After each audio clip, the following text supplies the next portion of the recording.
Okay? Last Sunday ay sa sobrang lakas ng ulan daw po sa Batangas ay napuno yung ilog at hindi po sila makapunta sa church. Okay? Kaya papalad po tayo at last Sunday nakarating tayo at pinahintulot ng Panginoon na tayo ay hindi mabalam sa ating pagsamba. Napakahalaga po noon. Ngayong araw na ito ay ipagpapatuloy po natin ang serye ng pag-aaral sa unang Pedro at nandito po tayo ngayon sa verse 13 to 16. Okay? At nais ko po na basahin ito at ating pong sabay-sabay na basahin sapagkat nire-record pa rin po ang ating message at ibig sabihin, hindi lang po kayo ang nakakapakinig nito, kundi yung pong mga nais na makapakinig at kung kayo naman ay napagpala sa ating pakikinig at hindi nyo maikwento, ay ituro nyo ang ating page, okay? At pakinggan nila. Yun po ang reason kung bakit nire-record pa po natin ito. Kaya nais ko na basahin natin sabay-sabay ang talatang ito at para marinig ng mga makikinig sa ating Facebook page. Sabi dito sa verse 13, sabi niya, kaya nga, ihanda ninyo ang inyong mga isipan para sa dapat ninyong gawin.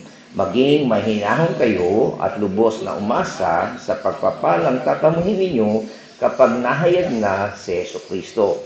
Bilang masunuring mga anak, huwag kayong umayon sa masamang pagnanasa tulad ng ginagawa ninyo noong kayo'y wala pang napagkaunawa. Okay?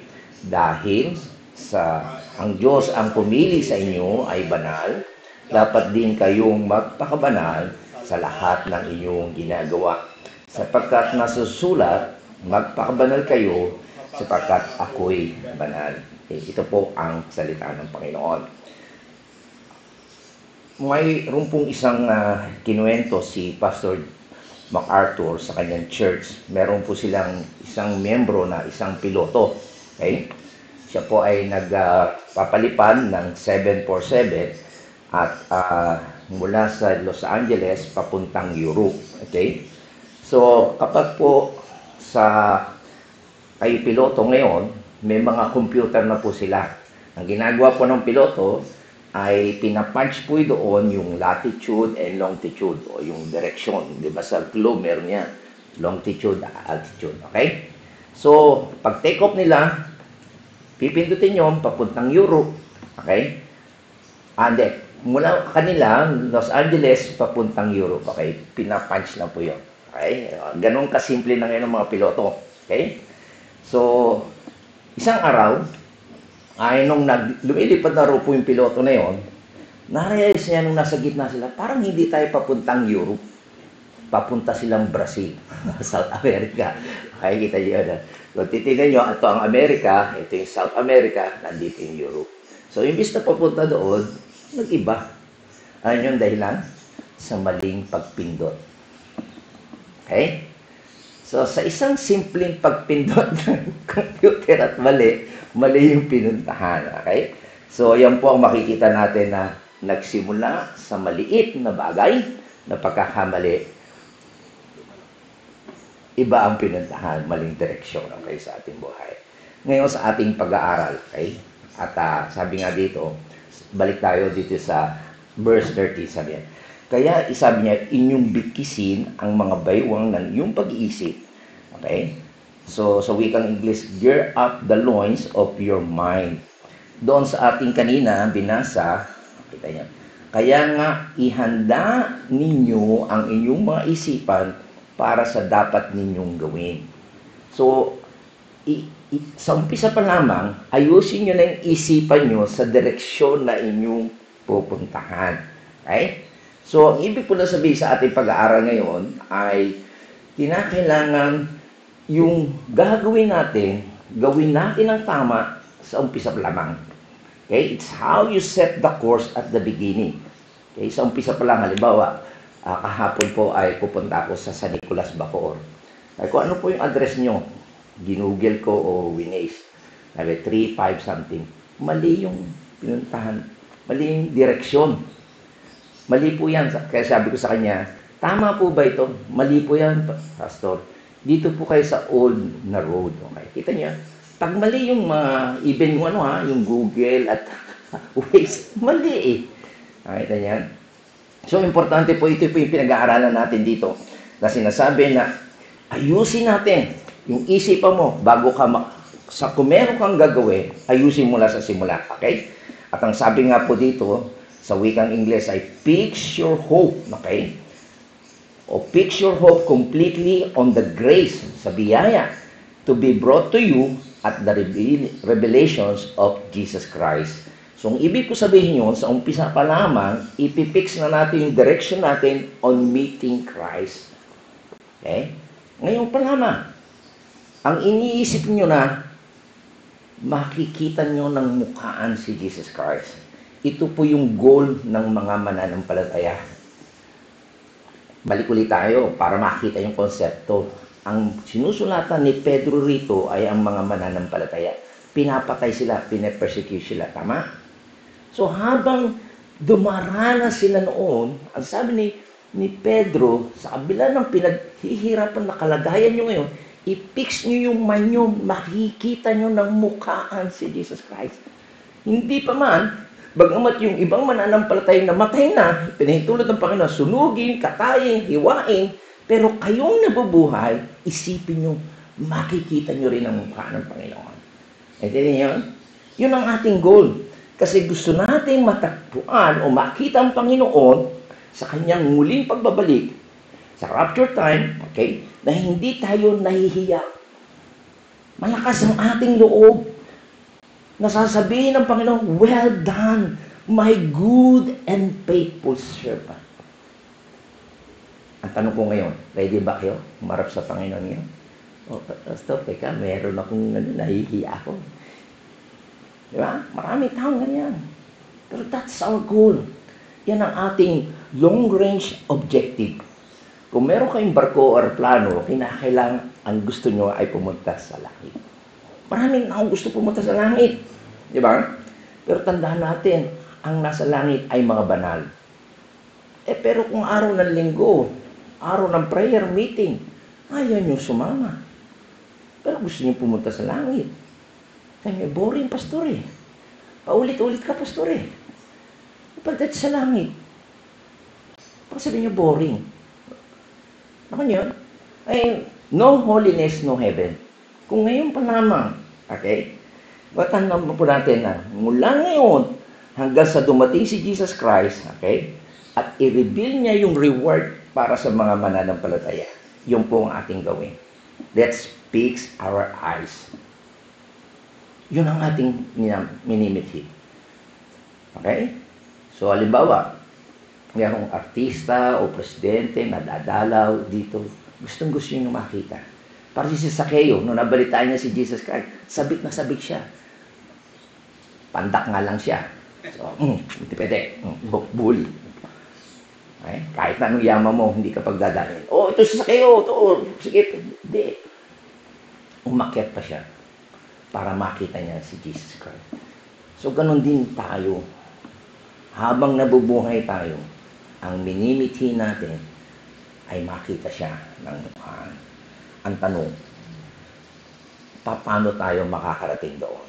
Paano natin magagarantihan na yung ating goal ay mamemet natin o mangyayari? Okay? Ano sabi sa ating talata? Gird your mind. Okay? Ano ba yung gird? Okay? Sa lumang tipan, ang suot po ng mga sa Bible, okay, ang mga suot po ng mga Roman soldier, okay, ay meron po silang sintron. Okay? Ginagamit po yan, halimbawa, pagtakbo, pakikipaglaban, di ba? Tama, mga gladiator, di ba? Kung wala po silang belt, ano mangyayari? Malalaglag, nakakaya, no? Di ba? So, sila, hinihigpitan po nila yan. Okay? So, yan po yung pinaka-belt. Yan po ang pansikip sa mga damit nila. Kasi lumilipad-lipad yan eh. Kasi kung walang belt, pampaan yan eh. Yung parang palda nila, lilipad-lipad siya. Okay? So, yan po yung pampasikip. Okay? Kumbaga ay para hindi lupay-pay o ang yung panot kasi nakakahiya ka. At kung mapapansin nyo sa Ephesians chapter 1, yung sinasabing na armor na binibigay ng Panginoon panlaban sa kalaban, sa kaaway natin si Satanas, ang kauna-unahan po na armor ay walang iba kundi belt of truth. Sabi diyan sa Ephesians chapter 6 verse 14, sabi niya, magsitibay nga kayo ng inyong mga baywang ay may bikis ng katotohanan na may sakbat na baluti ng katuwiran. Loin girt about with truth. Okay? So, iyan po yung tungkol sa katotohanan. Okay? Ano yun po yung ibig sabihin yun? It is truthfulness. Actually, ang ibig po sabihin niyan ay yung commitment natin sa katotohanan. Okay? Committed tayo. Kung ikaw ay sundalo, committed ka na lumaban. Okay? Hindi yung loose na sasabihin mo, urong-sulong ka. Okay? Ako niyo yun? Di ba sabi ng Panginoon, kung susulit ka sa akin, kung nag-aararo ko, hindi ka palingon-lingon. Yung dalawang isip ka pa. Ano yan? Kung lalabang ka, sa anong bang side, hindi ka balingbing. Committed ka sa katotohanan. Kung ikaw ay nasa katotohanan, manindigan ka sa katotohanan. Okay? At hindi sa kasinungalingan. Ano yung ating dapat igapos, okay? What ties all the loose ends of your life together is a commitment that is a serious endeavor, a serious engagement, and a serious task. Okay? So, yan po yung ating hihigpitan. Kumbaga, sa ating buhay, dapat ay committed tayo sa mga endeavor natin. Ano ba yung mga endeavor natin? Yung mga pinagsisikapan natin. Yung mga gumraduate dyan, o gagraduate pa lang. May mga mithiin kayo. Tama? Ano yung mga nais niyong marating? Dapat committed kayo. Hindi yung pabago-bago. Nung ako ay nagkukuleyo, hindi ko rin alam kung anong kurso ko. Ang kuya ko ay accounting. Actually, gusto ko engineering. Kaya lang bumaksak ako sa Mapua. So, sumunod ako sa kuya ko sa UE. Ginaya ko lang ang kuya ko, accounting. Pero nung isang semester na, hindi challenging sa akin. Ayoko yung tungkol sa pera, ang kinukompute. Gusto ko yung mga technical. So, lumipat ako sa engineering. Okay? So, kung yung naisip mo, kaya ngayon, gusto ko pa rin yung mga technical, nag-iisip ka, mga may problema, kaya yan ang gusto ko sa buhay. Kaya ganoon din kayo. Maging seryoso kayo, hindi yung pabago-bago. Maintindihan? And then yung engagement nyo, yung kasunduan. O ayan, tungkol naman niya halimbawa, nagbo-boyfriend, girlfriend kayo. Okay? Pangatawanan nyo. Hindi yung ngayon lang. Meron akong nakausap, hindi chismis to. Siya, ang anak niya, sabi niya, nagkagawang girlfriend, nagkaanak, and then nagkahiwalay din. Di ba? Usok niya yun, makita. Pero nung araw, galit-agad siya. Pinalayas niya yung anak niya. Dahil, nung araw talagang, ayaw na ayaw niya, mali yung ginawa mo. Pinarusahan. Inayaan niya magtrabaho. Mahirapan. Dahil nga sa kanyang ginawa, kamalian. So, ngayon naman, pangkaraniwan na lang yan. Pero mali. Yun yung sasabi natin. Dapat maging seryoso ka sa anumang pinangako mo. Maniwala? Pangatlo, ay makita natin yung task, yung gagawin mong trabaho. Ano yung sinimulan mo, tapusin mo. Okay? Naintindihan nyo ba yan? Ngayon wala sa umpisa lang, tapos hindi natin natapos. Maraming ganyan, di ba? Dapat hindi po ganun tayo. Yun yung sinasabi ng Panginoon na higpitan mo, meron kang commitment. Okay?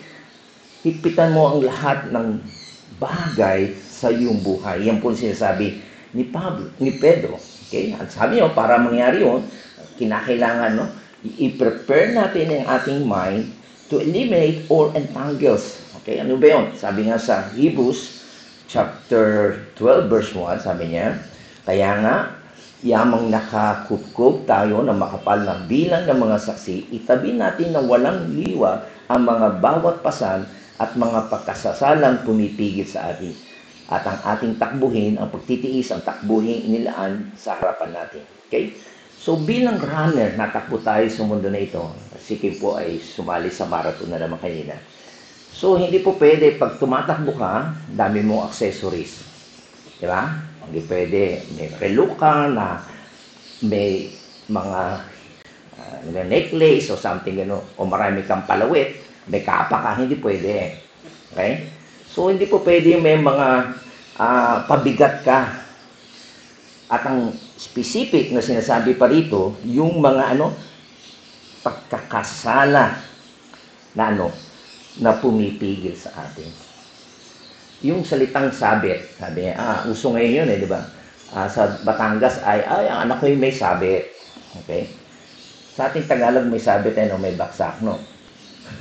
O merong sabit o yung bang may problema, nakasabit o kaya I hope naintindihan nyo yung ibig sabihin ng sabit.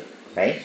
So, ganito dito, habang tayo ay tumatakbo, may mga sabit tayo o mga gawa tayong mga pagkakamali.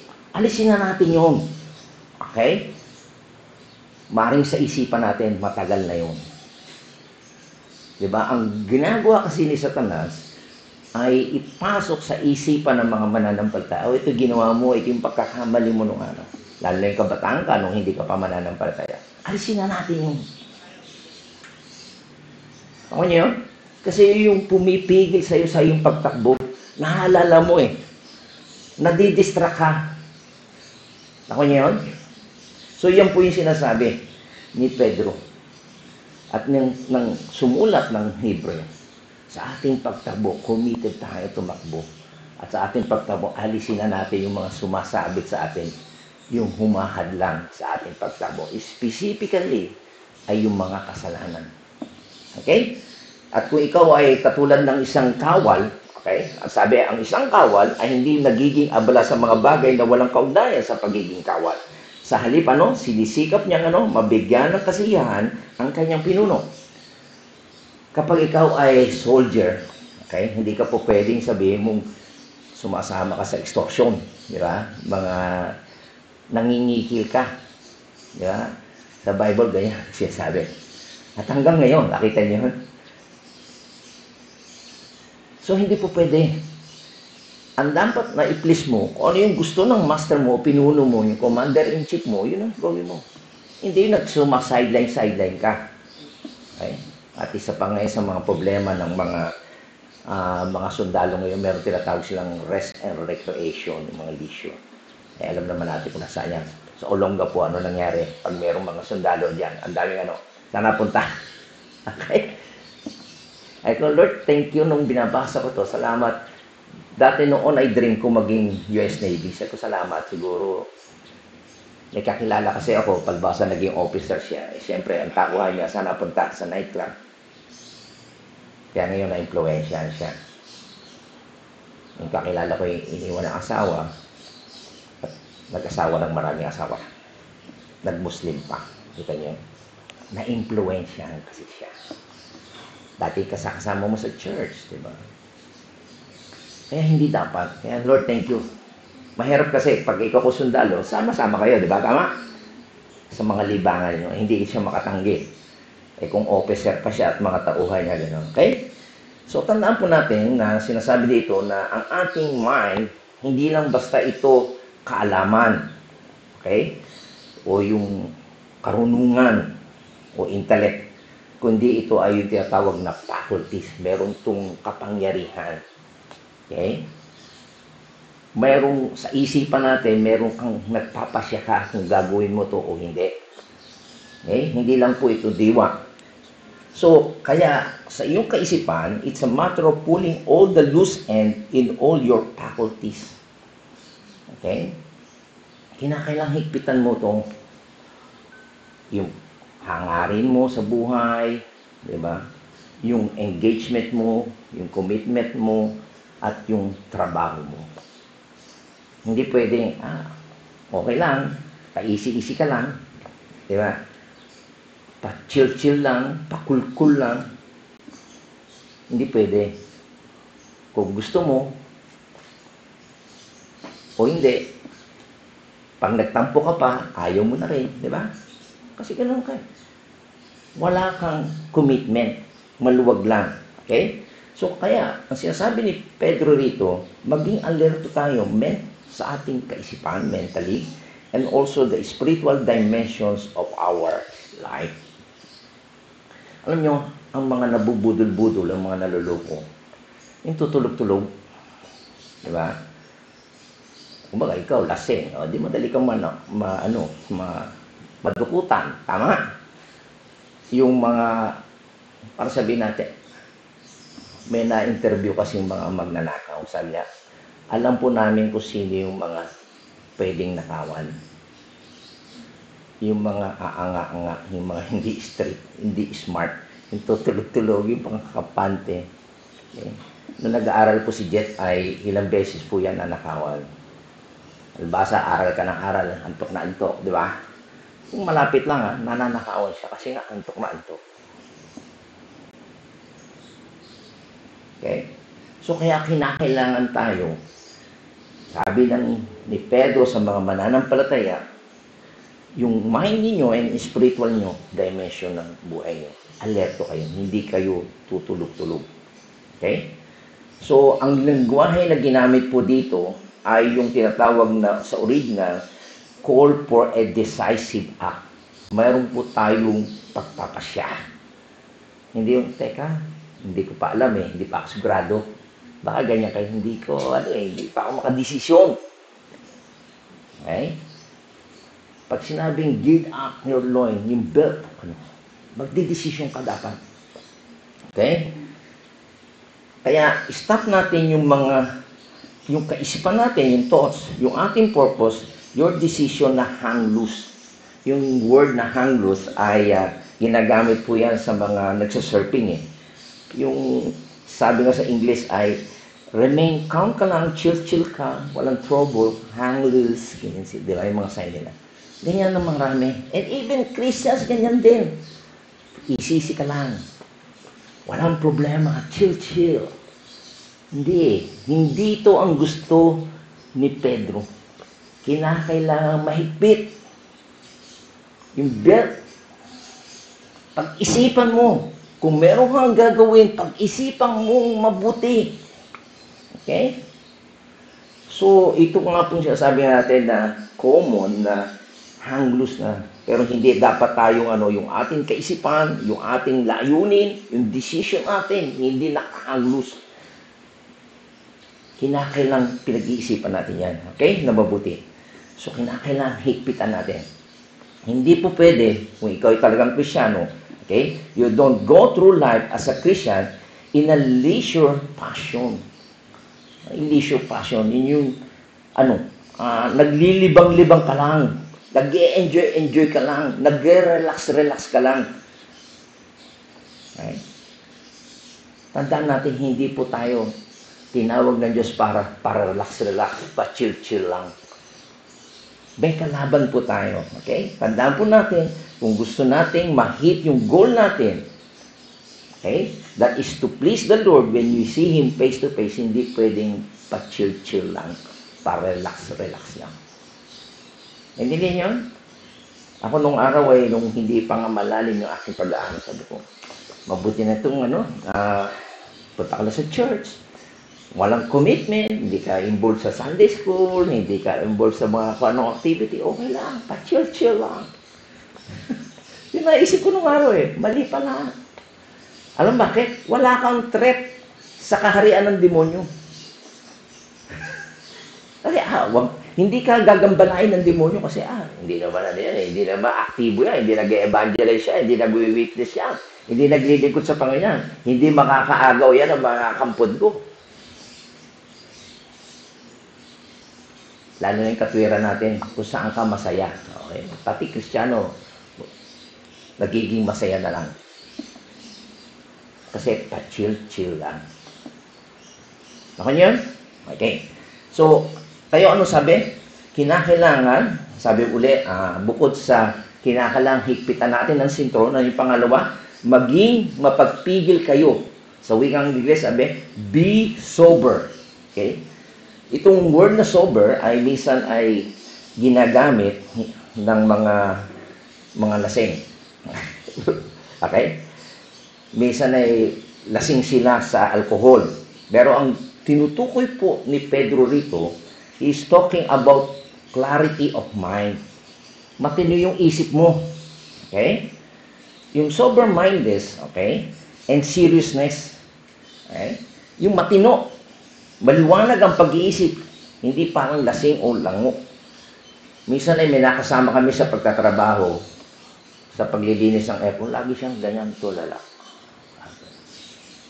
Tapos yung gamit ko, na matagal na namin tinapon pa. Tapos, nung sinabi ko yung ganoon, tatawa-tawa pa. Wala sa clarity of mind. Parang lumilipad ang utak. Okay? Hindi po ganoon. Ang isang Kristyano ay may soberness mind, serious siya. Hindi naman nakadextrose lang talaga. Kung talagang seryoso ka, hindi yung nagbibiro ka o naglalaro ka. Ang sinabi po dyan ay yung spiritual steadfastness. Okay? Talagang masigasig ka. Okay? Matibay, matatag. Meron kang pagpipigil sa sarili at alam mo yung balancing priority. Okay? Nung isang araw po ng Miyerkules, meron po kaming trabaho doon sa isang matanda na 77 years old na siya. Pumupunta siya sa tennis court kasi naghahanap siya ng magtatrabaho ng yung bubong kasi umaapaw yung gutter niya, something, inside gutter niya. So, meron siyang kausap, 4 na yung kausap, pang-4 na raw ako eh. Okay. Kasi hindi naman ako nakikialam, hindi naman ako talaga lehitimong kontratista. Kaya na yung mga kausap niya, nung linggo lang pwede yung trabahador. Kaya blessing ni Lord, umulan nung linggo, hindi natuloy. Kita niyo? So, nung hindi natuloy siya, kinausap ko na yung matanda, nakakaawa kasi. Balik-balik siya doon sa tennis court para maghanap ng gagawa. Okay? Tapos may nakausap ulit siya, magbibigay, hindi rin sumipot. So, to the rescue na kami ni Jong. Okay? Ito ngayon ang problema. Ang asawa ko, biglang sinabi, pupunta raw kami sa GSIS. So, yung prioridad mo. Conflict. Diba? Maglalaro pa ako tennis. Ano yung magagawin ko? So, ang ginawa ko, hindi ako naglaro ng tennis. Okay? Hinatid ko muna si Jong doon sa trabaho kasi ang tagal-tagal na kasi inaantay ng matanda. Pagkahatid ko sa kanya, iniwan ko siya. Hinatid ko ang misis ko, tapos bumalik ko ng hapon. Ang point ko dito, mga kapatid, kahit may mga ganoong mga conflict, kung tama ang isip mo, mabibigyan mo ng prioridad ang lahat. Tama? Mahalaga din ang asawa mo, hindi naman po pwede. Diba? Lalo na ngayon, ang asawa ko ay baldado. Okay? Wala pa ngayon, kaya malakas loob ko. Baldado nga kaya mabagal. Mabagal na noon, lalo pang bumagal. Pero, sabi ko nga kaya ako gusto siyang mag-retire para imbis na opisina, may trabaho siya doon. Ako naman, magtrabaho naman siya sa bahay. Kasi kasuhin ako bilang pastor. Kasi baliktad ang nangyari. Kaya, alam nyo ang nangyari? Sinasabi ko sa sarili ko, ano yung sinabi mo? Ano yung sumpaan mo? Sa hirap at ginhawa, in health, and in sickness and in health. So sabi niya habang naglalakad kami, nasa hirap pa tayo ngayon. Nasa sakit pa tayo. Ay, paro-paro tayo baldado. May pinuntahan kami ganyan ng itsura lang. Nagpa-check up siya sa clinic kahapon. Okay? So, ang punto ko po mga kapatid, kapag mananampalataya ka, diba? Sa totoo na may iinis ka. Sabi, hindi ito yung, sabi niya sa akin, baguhin mo ang panalangin mo. Sabi niya, baguhin ko pala. Kasi ang panalangin ko, mag-retire na siya, pero nag-retire siya pag wala ka masyadong kilos, lalo kang nag-iba. Okay? So anyway, ang gusto ko lang po makita po natin, ang sinasabi po ng yung commitment mo, kinakailangang alerto ka. Okay? At kinakailangan meron kang disciplined mind, if you will, that is not intoxicated by allurement of the world. Okay? Meron kang disiplina sa iyong isipan para sa ganoon ay hindi ka malango o mahikayat ng mga panghihikayat ng mundo na ito. Kanya? Bakit kasi? Sabi kasi ng Biblia, sabi niya, maging handa kayo at magpakatibay. Bakit? Ang diablo, ang kaaway nyo, ay parang leyon na umaatungan at aaligid-ligid na naghahanap ng masisinat. Naghahanap na yan ng pagkakataon na mabiktima niya kayo. Maloko niya kayo. Okay? Kaya kailangan maging maingat tayo. Be sober. Kasi nga, ang diablo aaligid-aligid yan sa iyo. Okay? So, kaya kailangan meron tayong moral decisiveness. Alam natin yung mabuti, tama, gagawin natin yung desisyon. Okay? And also, yung tinatawag na mental alertness. Alam natin. Ngayon ay naglipa na yun nga yung sinasabi ko sa yung mga peke. No? Doon sa Medwood, ang dami, may nakapulot ng peke. Noong nakita ko, sabi ko, peke yan. Tapos yung kahagabi, nakausap ko, sabi yan, doon sa tindahan na kanyang binilan, kahapon, may mga nakamotor, nagbabayad ng fake. Nung sinabing fake to, hinablot pa yung cellphone. Kaya kung hindi ka alerto sa mga taong gano'n, talagang madadangay ka. Agresibo na sila. Ngayon, sobra. Magbabayad na sa'yo ng peke, nung nalaman mong peke, cellphone mo nandun, hinablot ka. Nakamotor. Madali nyo. Okay? So, kaya kung hindi ka talagang maayos na didistinguish mo yung tama o mali, paano mo malalaman ang tama o mali? Pag sanay ka sa tama, alam mo ang mali. Ako niya? Kaya, tataka ko doon sa isang kasama namin sa tennis court. Sabi niya, Pastor, wala ikwento ko sa inyo? Nawalan ka ba pera? Hindi ko, hindi eh. Ayaw niya sabihin kung magkano. Sabi, magkano ba yan? Sabi ng iba. Baka 1 milyon na ba? Kanya. Ay, gano'n, mga kalokohan eh. Nung wala nang umaamin na wala ng pera, pinakita niya. Malayo pa lang, kita ko na kagad, fake yan. Okay? Bakit? Sanay ka sa tama. Ganon din po tayo. Yung mga maling katuruan, kung meron kayong mapakinggan, may mamarinig kayo, may lumapit sa inyo, alam nyo ang mali. Hindi kayo maluluko o mabubululo. Okay? At saka maging alerto kayo. Totoo ba itong mga tao ito? O gagawa siya na. Okay? So, kagaya po sinasabi ni Pedro, hindi tayo pwedeng pumunta, sumabat sa mundo na reckless tayo. Okay? Ibig sabihin ay wala tayong ingat, hindi tayo nag-iingat. Ine-expose natin yung ating sarili sa mga kasalanan ng society at ng mundo na ating kapaligiran. Huwag tayo. Maging maingat po tayo. Okay? At hindi natin maiwasan kasi nandito pa tayo sa mundo. Agaya ko po sa tennis court. Maraming mga usapan tungkol siyempre sa game. Pero minsan pagkatapos ng game, pinag-uusapan ng mga construction, mga gawaan. Pero kapag masama na yung usapan, bastos na, lumalayo na ako. Kaya sabi, si Pastor, lumalayo na, o mali. Tapos sasabihin, si Pastor nakahanap ng matinong kausap. Alam nila. At saka naghahanap ako doon ng mga yung may problema na hindi nila tinutulungan.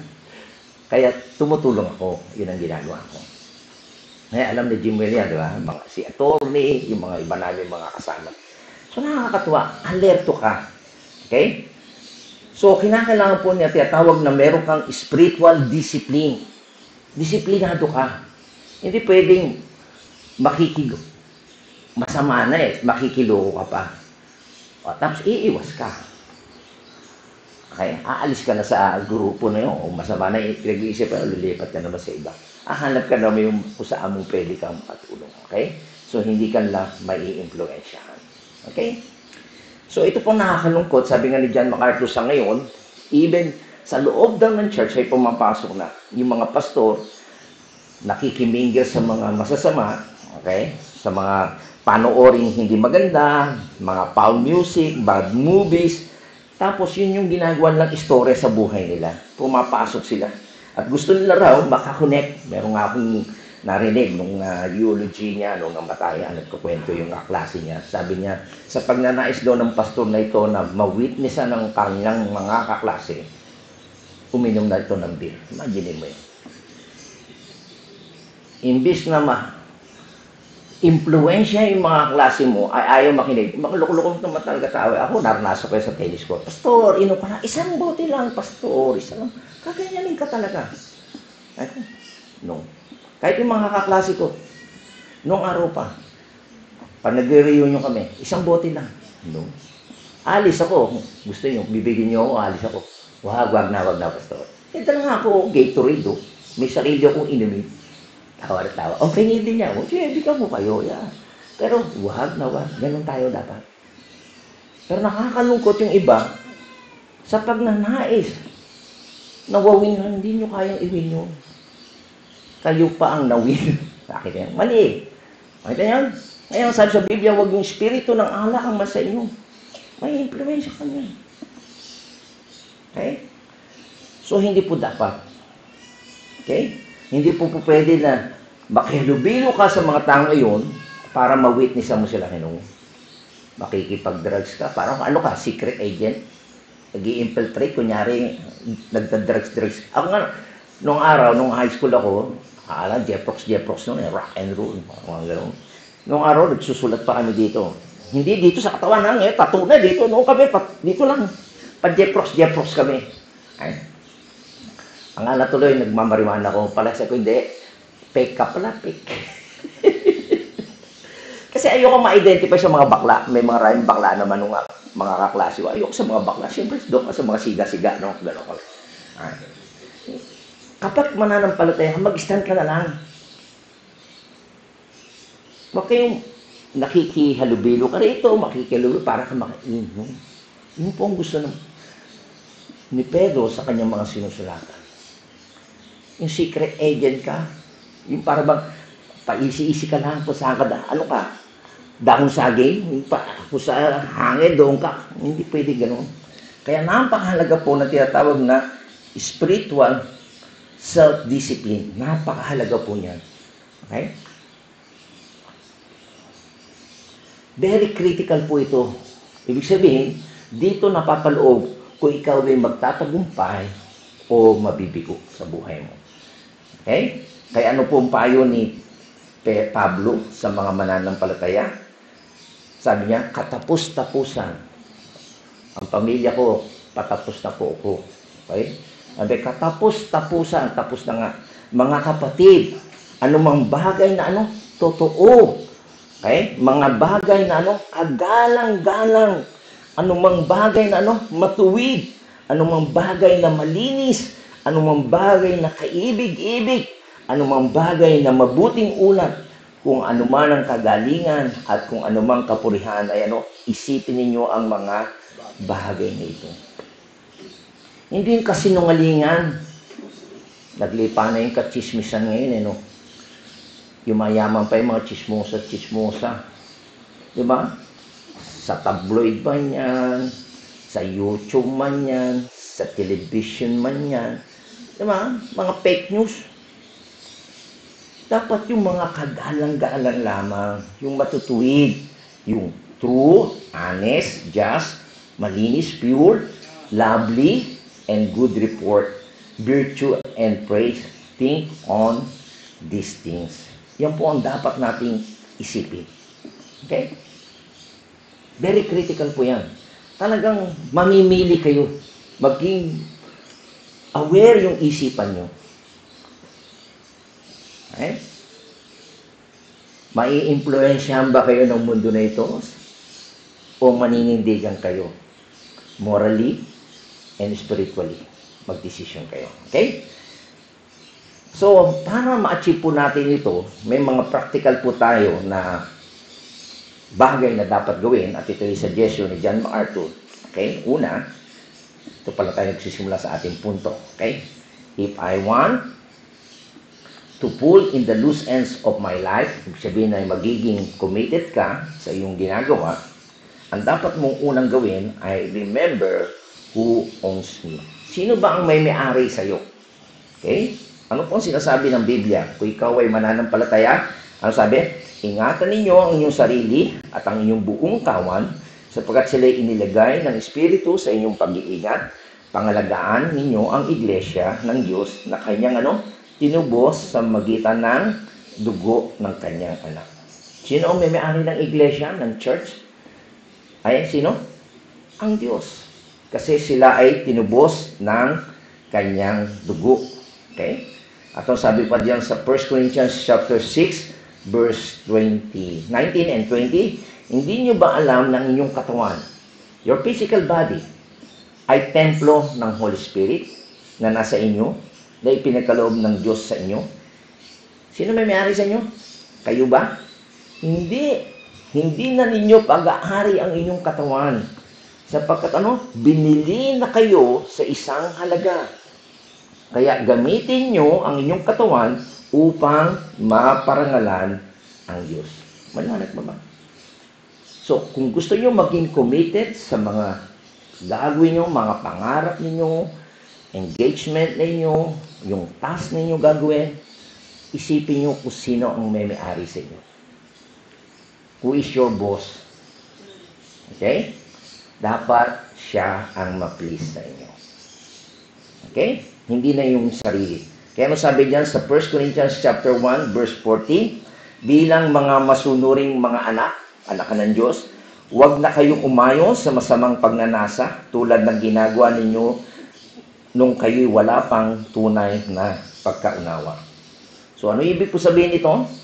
Kung ikaw ay totoong mananampalataya na, pag-aari ka na ng Diyos, anong dapat gawin mo? Stay away from the corruptions you have been saved from.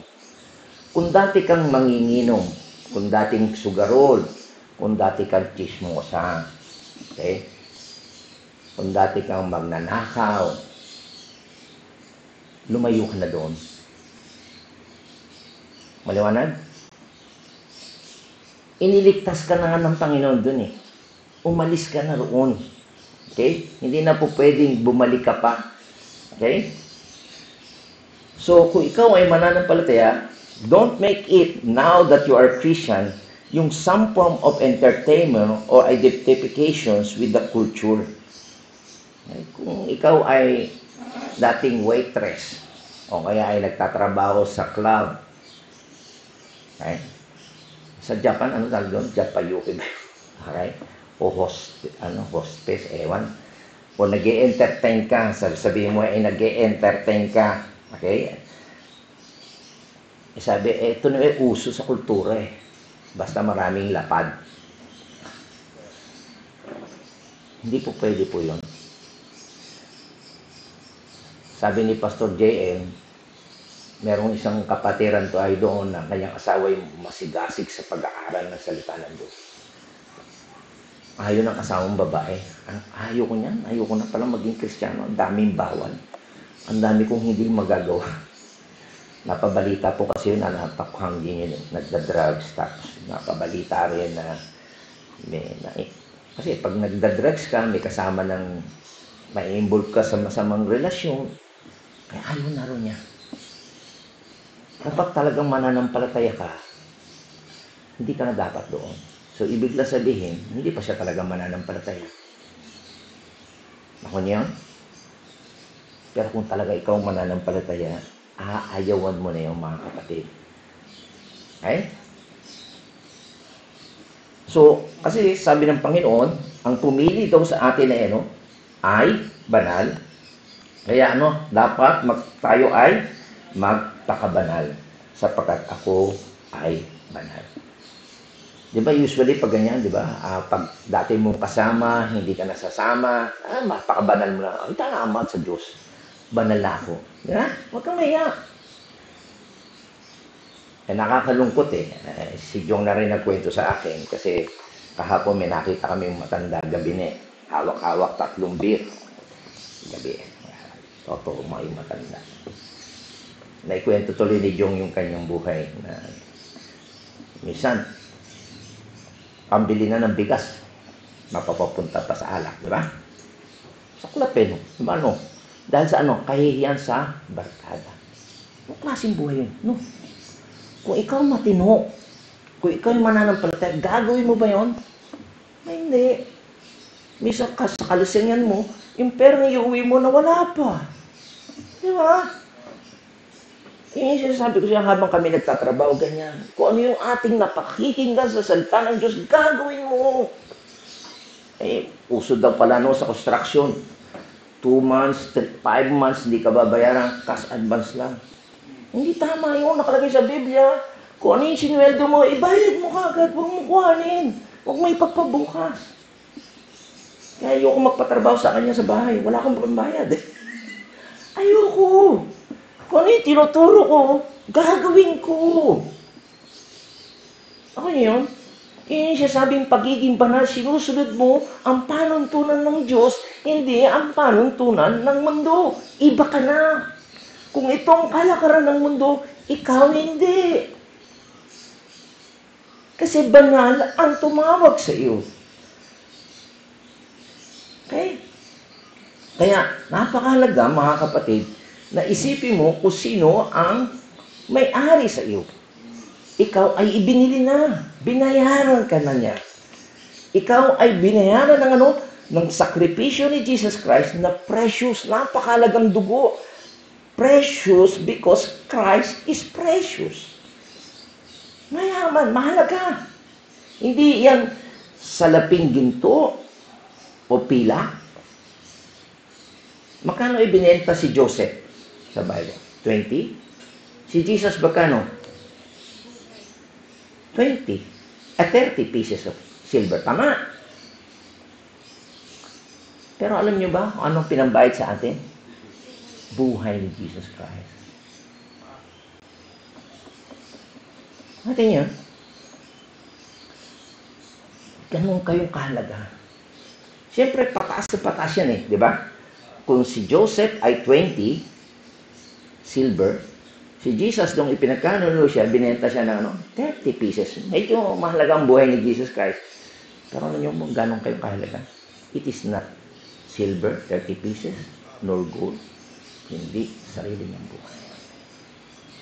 Isipin nyo kung gaano ka kahalaga sa Panginoon.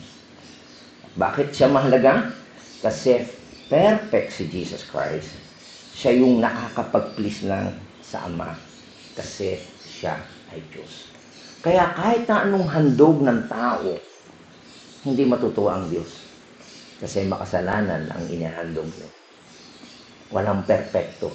Ang tanging perpekto at naging kalugod-lugod sa Diyos ay walang iba kundi si Jesus Christ. Isipin niyo mga kapatid, yan ang ibig sabihin ng salvation ninyo. Mas malalim. Hindi lang basta nag-pray kayo, nagtaas kayo ng kamay. No. Binili kayo. Tinubos kayo.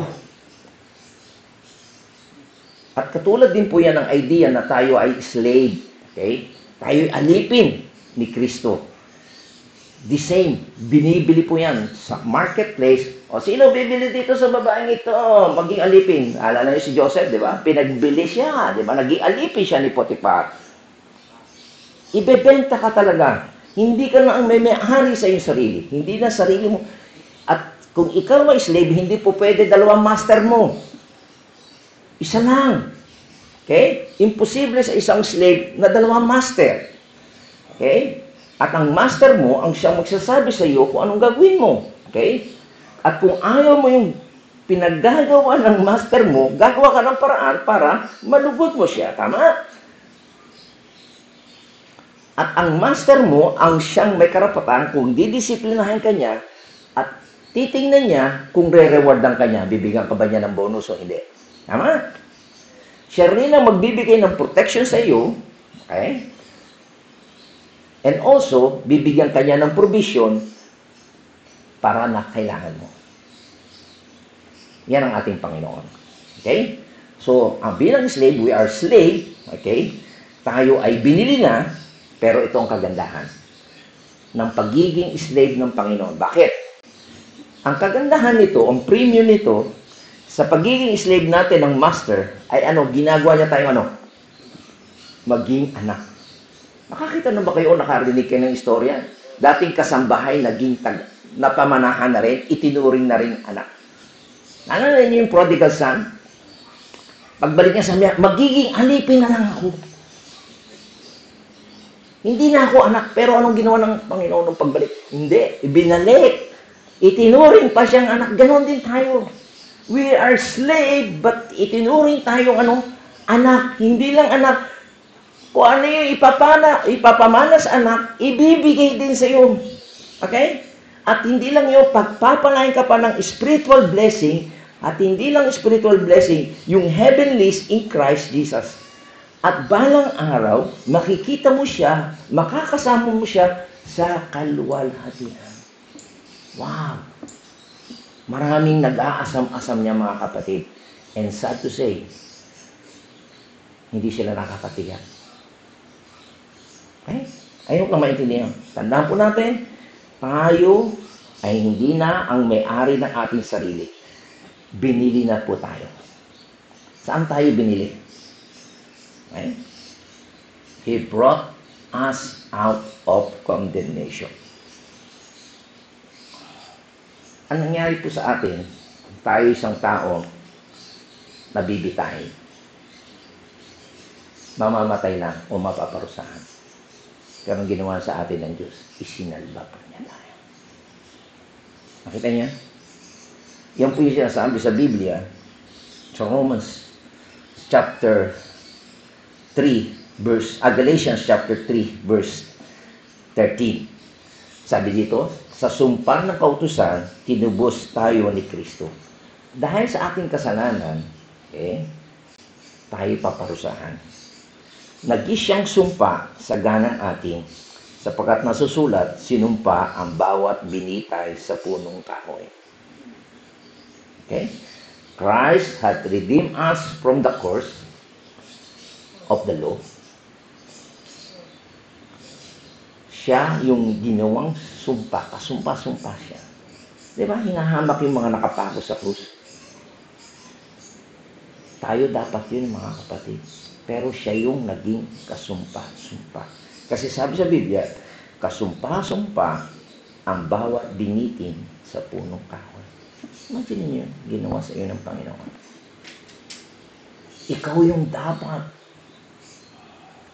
na ipako at sumpain, pero binili ka niya. Siya yung pumalit, yung doctrine of substitution. Sabi sa Biblia, greater love as no one than this. Wala nang higit na pag-ibig kaysa dito. Ibinigay ng isang tao ang kanyang buhay para sa kanyang kaibigan. Nag-substitute siya. Yan ang ginawa ng Panginoon. Naisip niyo ba yan, mga kapatid? Bigyan niyo ng lugod ang Diyos kasi yan ang ginawa niya sa inyo. Kung gusto niyo maging committed talaga sa iyong paglilingkod sa Panginoon, sa anumang trabaho niyo ginagawa, isipin niyo kung sino ang may-ari sa inyo. Nagkwento ko sa inyo, balik ko sa inyong practically, no? Yung kinukwento ko sa inyong matanda na ilang araw sa pagnanais niya talagang makakita ng gagawa sa kanya, naglaro pa ng tennis. Sumakit ang katawan. Ito bagay. Kasi gusto nga niyang makiin uli para mapagbigyan siya. Sabi, Pastor, sakit ang katawan ko. Kala ko, ganda nga pala. First time ko lang siya nakita. Nung araw kasi magaling siya raw maglaro. Sa madaling salita ay nasihan po siya, pati yung kapitbahay. Ang ganda ang ginawa. Di ba yung tubo ay kulay orange? So, kitang-kita yan. Maloko yung kapitbahay. Pwede na, huwag pintahan niya. Gaganda pa. Sabi ko talaga ito. Mga standard ng tao, no? Hindi kami papayag. Kung yung kulay ng poste nyo, kagaya niya, kulay brown, dapat brown din yung downspout, di ba? Para hindi palsi. Okay? So, what I mean ay ito. Kapag ikaw ay lingkod ng Panginoon, hindi yung, okay na yan, pwede na yan. Hindi, you want to please God. Kaya nung natapos, natulog mo na yung matanda. So, ginawa, ako na nga nagpintay kasi pang init. Si Jong ay may ginagawa welding, ganun something. Pag labas nila, pag gising, no? Ganda naman. Samantala yung kapitbahay, sabi, pwede nang hindi. Di ba? Tapos bukod pa doon, yung gate, mali-mali yun, hindi ba isara? Tataas mo parang dating gate. Inayos pa rin namin. 2 gate po yun. So may extra na talagang extra mile sinasabi ng Bible. Ako yun? Hindi yung pwedeng sabi mo, pwede na. Nung naglilinis din kami, sabi ng dating naglilinis, pwede na, huwag nyo na sabunin. Hindi pwede, sasabunin namin ito. Naku nyo yung standard ninyo, iba. Bakit? You want to please the Lord. Kahit hindi na nakikita yan, gagawin mo yan kasi you have the master. Naku nyo? Yun po yung practical. Pagkatapos yung makapakinig dito mga kapatid, kung alam nyo na tinubos kayo ng Panginoon, gamitin nyo yung buhay nyo. You are committed. Hindi yung, pwede na yan. Pag sinabi mong oo ay oo, ang hindi ay hindi. Kaya, sabi nga sa inyo, natuwa yung matanda, 2 araw kami nagtrabaho. Bukod doon ay marami pa siyang mga tinatanong, mga rekomendasyon ko. Tanong nyo ba, sa kapurihan ng Panginoon, araw-araw ay napakaraming pinagagawa sa amin. Dahil nga yung tiwala, alam nila. Actually, hindi nila alam na nagagawa ko nyo kasi alam nila, pastor ako eh. Pero ang mga tinutulungan ko, yung mga walang tumulong, yung mga wala silang makuha tao. So, to the rescue kami. Ay, meron kami pinuntahan kagabi, magkakapatid, hindi ko sasabihin pangalan, kilala yung pangalan, magkakapatid sila mayayaman, nung namatay ang tatay, away-away na. Ako lungkot, di ba? Kaya sabi ko kay Jong, hahangarin ba mong yumaman? Ngayon, tingnan mo, away-away. Diba? Tayo simpleng buhay. Ang gusto natin, tayo alam natin, tinubos tayo ng Panginoon, gamitin natin yung ating buhay para mapupurihan siya. Tulungan natin yung mga may problema sa buhay. Okay? So, kasi hindi na tayo ang may-ari ng ating buhay. Ang may-ari ng ating buhay, ano? Sino? Ang Panginoon. So, habang nandito tayo sa buhay na ito, gamitin natin ang ating buhay para, ano? Mapapurihan siya. Sa ano man ginagawa mo, ano man skill mo, nagtuturo ka man, naglalaba ka man, ano man ang trabaho mo, nagdadrive ka, gamitin mo para sa kapurihan ng Panginoon. Okay? So, sa isang linggo, okay, ay tutuloy po natin yung una, remember who owns me, okay? And then, pangalawa, you look back to the covenant of salvation, yung kasunduan, okay? So, sana ay mapagpala po tayo at mapakaganda po itong pag-aaral na ito talaga sapagkat ito'y salita ng Diyos. Kaya naisulat ito para sa ating kapakanan at maluwalhati ang Panginoon habang tayo ay nabubuhay. Tayo po ay manalangin. Purihin ka, o aming Ama, sa dakilang mga salita mo na nahayag ngayon sa amin. Na tunay na kailangan po namin pag-isipan, magkaroon kami ng commitment sa lahat ng aming gagawin upang hindi kami mapahiya. Kung ano yung aming sinumpaan sa iyo, Panginoon, ano yung aming pinangako sa iyo ay gagawin po namin sapagkat ikaw yung tumubos sa amin. Ikaw yung namatay. Ikaw yung nagsakripisyo para kami ay mahango at kami ay makawala sa sumpa at kapahamakan na dulot ng pagkakasala. Salamat, Panginoon, at sa iyong mga salita sapagkat tinuturuan mo kami na mabago.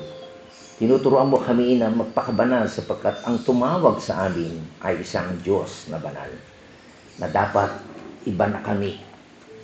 Hindi na kami kagaya ng mga tao na namumuhay sa kasamaan. Hindi na kami tao na namumuhay para ma-please ang mundo na ito. O ma-please ang aming mga sarili.